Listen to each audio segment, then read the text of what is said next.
स्वागत आप सभी का ब्रेकिंग न्यूज चैनल में एक बार फिर से। तो आइए जानते हैं देश दुनिया की तमाम बड़ी खबरों को। पर उससे पहले आपसे निवेदन है कि आप इस वीडियो को लाइक कर दें, शेयर कर दें ताकि हमारा हौसला बढ़ता रहे। जी हां दोस्तों, आपको पता होगा आज 21 जून को फादर्स डे है। तो ऐसे में आप सभी भाई बहनों, दोस्तों, मित्रों को हैप्पी फादर्स डे। आप सभी के पिताजी को भी मेरी तरफ से उनके चरणों में प्रणाम। जी हाँ दोस्तों, ये फादर्स डे हर साल जून के तीसरे रविवार को पूरे देश में मनाया जाता है। इस साल ये 21 जून को मनाया जाएगा। दोस्तों, कमेंट बॉक्स में कमेंट करके बताना कि आप अपने पिताजी से कितना प्यार करते हैं और उनके लिए कमेंट बॉक्स में 2 लाइन जरूर लिखना और उनके लिए वीडियो को एक दिल से लाइक जरूर करना। देश में कोरोना संक्रमित मरीजों का आंकड़ा 4,07,287 के पार। अब तक 13,278 की मौत। जी हां, देश और दुनिया में कोरोना के केस लगातार बढ़ते ही जा रहे हैं। ताजा आंकड़ों के मुताबिक देश में अब तक 4,07,287 संक्रमण के मामले सामने आ चुके हैं और एक्टिव केस 1,73,891 हैं, जिसमें से अभी तक 13,278 लोग अपनी जान गंवा चुके। वहीं इसके बीच अच्छी खबर ये भी है कि अब तक 2,26,265 संक्रमित मरीज ठीक भी हो चुके।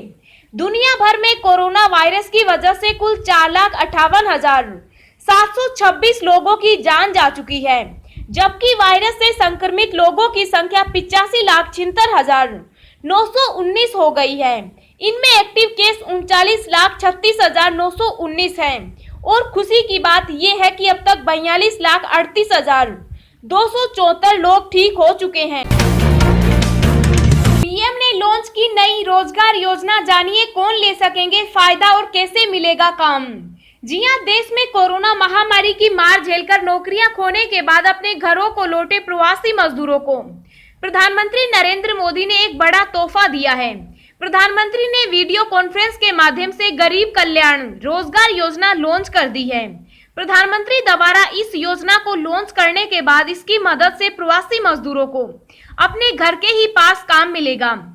यह एक तरह का अभियान है जो 125 दिन तक चलेगा और इसके तहत देश के 116 जिलों में हर जिले के 25,000 प्रवासी मजदूरों को रोजगार दिया जाएगा। इस योजना के तहत गांव से जुड़े 25 तरह के काम दिए जाएंगे और इसके माध्यम से प्रवासी मजदूरों को काम मिलेगा। इस योजना से जिन राज्यों को फायदा होगा उनमें बिहार, उत्तर प्रदेश, मध्य प्रदेश, राजस्थान, झारखंड और ओडिशा शामिल है। इन राज्यों के अलग अलग जिलों को इस योजना से जोड़ा गया है और इनमें सबसे ज्यादा बिहार के 32 जिले हैं। अब हम आपको बताते हैं कि अगर आप भी प्रवासी मजदूर हैं तो इस योजना के माध्यम से कैसे आपको भी रोजगार मिलने वाला है और इसके लिए आपको क्या करना होगा। अगर आप भी इस योजना के तहत काम पाना चाहते हैं तो इसके लिए आपको गांव के सरपंच या मुखिया से मिलकर अपनी विशेषज्ञता बतानी होगी। यह स्कीम उन लोगों के लिए है जो प्रवासी हैं और उनके पास रोजगार नहीं है। मुखिया या सरपंच आपका नाम ब्लॉक ऑफिस भेजेंगे। हालांकि सरकार ने यह योजना लाने से पहले ही उन लोगों का पहले ही आकलन कर लिया था। रोजगार देने का काम राज्य सरकार के अधिकारी ही करेंगे। काम पाने वालों को अपने स्थानीय अधिकारियों के अलावा ब्लॉक और तहसील अधिकारियों से संपर्क करना होगा। चीन से तनाव पर सर्वदलीय बैठक के बाद पीएम मोदी ने दिए 4 सख्त संदेश। जी हां, भारत और चीन की सीमा पर दोनों देशों की सेना के बीच हुई झड़प के बाद प्रधानमंत्री नरेंद्र मोदी ने सर्वदलीय बैठक बुलाई। इस बैठक के जरिए पीएम मोदी ने आश्वासन किया कि सीमाओं की रक्षा करने में सेना पूरी तरह से सक्षम है। इसके साथ ही पीएम मोदी ने चीन को भी करारा जवाब दिया। गलवान घाटी में हुई हिंसक झड़प में भारतीय सेना के 20 जवान शहीद हो गए। इस घटना के बाद भारत में आक्रोश देखा गया। हालांकि प्रधानमंत्री नरेंद्र मोदी ने सर्वदलीय बैठक के बाद दिए संबोधन में इशारों में चीन को 4 कड़े संदेश दे दिए हैं। पहला संदेश, पीएम नरेंद्र मोदी ने कड़ा संदेश देते हुए भारत की तरफ आंख उठाकर देखने वालों को सबक सिखाने की बात कही है।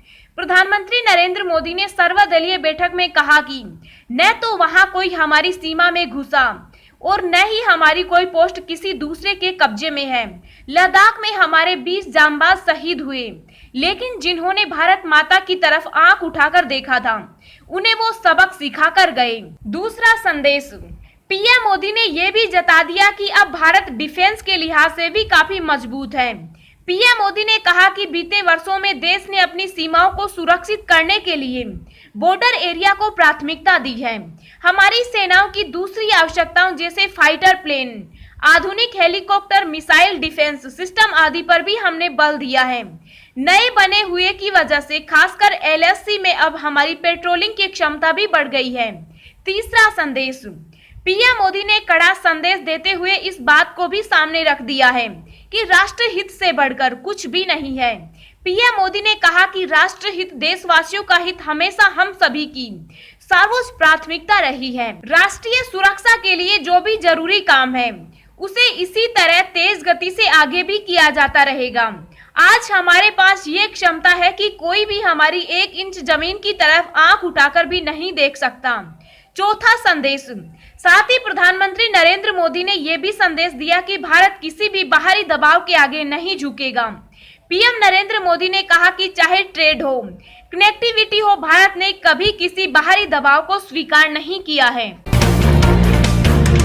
4 घंटे का होगा ग्रहण, बंद रहेंगे मंदिर के पट, जाने राशियों पर प्रभाव।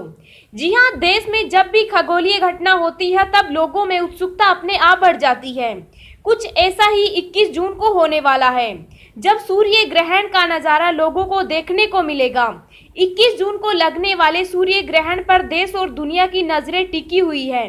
लगातार 4 घंटे तक सूर्य ग्रहण लगने के दौरान कुछ जगहों पर तो दिन में ही शाम जैसा नजारा देखने की बात कही जा रही है।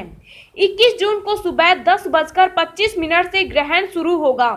इधर ज्योतिष शास्त्रियों के मुताबिक सूतक काल से लेकर देश प्रदेश के साथ विभिन्न राशियों पर भी ग्रहण का प्रभाव होगा। रायपुर के महामाया मंदिर के पुजारी पंडित मनोज शुक्ला के मुताबिक वर्षा काल में ग्रहण लगने की वजह से इस बार अतिवृष्टि और अनावृष्टि जैसी स्थिति नहीं रहेगी और सामान्य वर्षा होगी। उन्होंने बताया कि सूर्य ग्रहण का सूतक 12 घंटे पहले लग जाता है। इस सूर्य ग्रहण का सूतक 20 जून को शनिवार की रात 10:25 से आरंभ हो जाएगा, जो कि सूर्य ग्रहण के समाप्त होने तक रहेगा। इसलिए मंदिरों के पट शनिवार रात से बंद हो जाएंगे। ग्रहण काल में क्या करें और क्या न करें। ग्रहण में स्पर्श के समय स्नान, मध्य में होम और मोक्ष के समय अन्न वस्त्रादि का दान और सर्वमुक्त होने पर पुनः स्नान करें। गर्भवती महिलाएं सूतक और ग्रहण काल में सिर ढककर पानी वाला नारियल गोद में रखें एवं एक शस्त्र पास में लेकर बैठ जाएं। पाठ आदि करते हुए प्रभु में मगन रहें। अनावश्यक खाना पीना, निद्रा, तेल लगाना, झूठ बोलना, व्यर्थ वार्तालाप, नाखून काटना, सब्जी काटना, पापड़ सेकना, अग्नि जलाना आदि कार्य न करें। वृद्ध, रोगी या गर्भवती महिलाओं को यथानुकूल भोजन या दवा लेने में कोई दोष नहीं है। अंतर्राष्ट्रीय उड़ान बहाल करने को लेकर क्या है सरकार की तैयारी, केंद्रीय मंत्री ने बताया प्लान। जी हां, कोरोना वायरस के कहर के बीच वंदे भारत मिशन के तहत विदेशों में फंसे भारतीयों को हो रही वतन वापसी को नागरिक उड्डयन मंत्री हरदीप सिंह पुरी ने सफलता बताया। हरदीप सिंह पुरी ने कहा, इस मिशन के तहत अब तक करीब 2,75,000 लोगों को अपने देश वापस लेकर आए हैं। इस महामारी के दौर में ये कोई छोटी संख्या नहीं होती। हरदीप सिंह पुरी ने बताया कि इस मिशन के तहत सबसे ज्यादा यात्री केरल में आए हैं। इसके साथ ही उन्होंने कहा कि हमारी फ्लाइट की संख्या को बढ़ाने की क्षमता पूरी तरह से गंतव्य स्थान की फ्लाइट को लेने की इच्छा पर निर्भर करती है। दोबारा शुरू होगी अंतर्राष्ट्रीय उड़ान। अंतर्राष्ट्रीय उड़ानों को दोबारा शुरू करने पर हरदीप सिंह पुरी ने कहा कि अंतर्राष्ट्रीय यातायात ने जो भी सुझाव दिया है और हम केवल वही कर रहे हैं। पुरी ने कहा, जब हम अंतर्राष्ट्रीय उड़ान फिर से शुरू करेंगे, ठीक उसी समय पर उड़ान प्राप्त करने के लिए अन्य देशों पर निर्भर रहना होगा। हरदीप सिंह पुरी ने कहा कि अंतर्राष्ट्रीय फ्लाइट्स को दोबारा शुरू करने का फैसला दुनिया के बाकी देशों के फ्लाइट्स चालू करने पर निर्भर करेगा। उन्होंने कहा कि हमारे पास कोई विकल्प नहीं है। इससे पहले पुरी ने कहा था कि पूरा विमानन परिस्थितिकी तंत्र और राज्य सरकारें तैयार हो जाती है और अंतर्राष्ट्रीय उड़ानों का संचालन बहाल करने के संबंध में भारत जुलाई में फैसला कर सकता है। गरीबों के लिए खुशखबरी, राशन कार्ड को लेकर बड़ा ऐलान, जल्द इन 14 राज्यों में लागू होगी ये महत्वाकांक्षी योजना। जी हां, केंद्र सरकार की महत्वाकांक्षी योजना one nation one ration card 1 जून से 17 राज्यों में लागू हो चुकी है। खाद्य एवं सार्वजनिक वितरण मंत्री रामविलास पासवान ने ट्वीट कर इसकी जानकारी दी। देश भर के नागरिक अपने हिस्से का राशन देश के किसी भी राशन की दुकान से ले सकें। इसके लिए देश में one nation one ration card की सुविधा लागू की जा रही है। अब जल्द बचे हुए 14 राज्यों में भी ये योजना लागू हो जाएगी।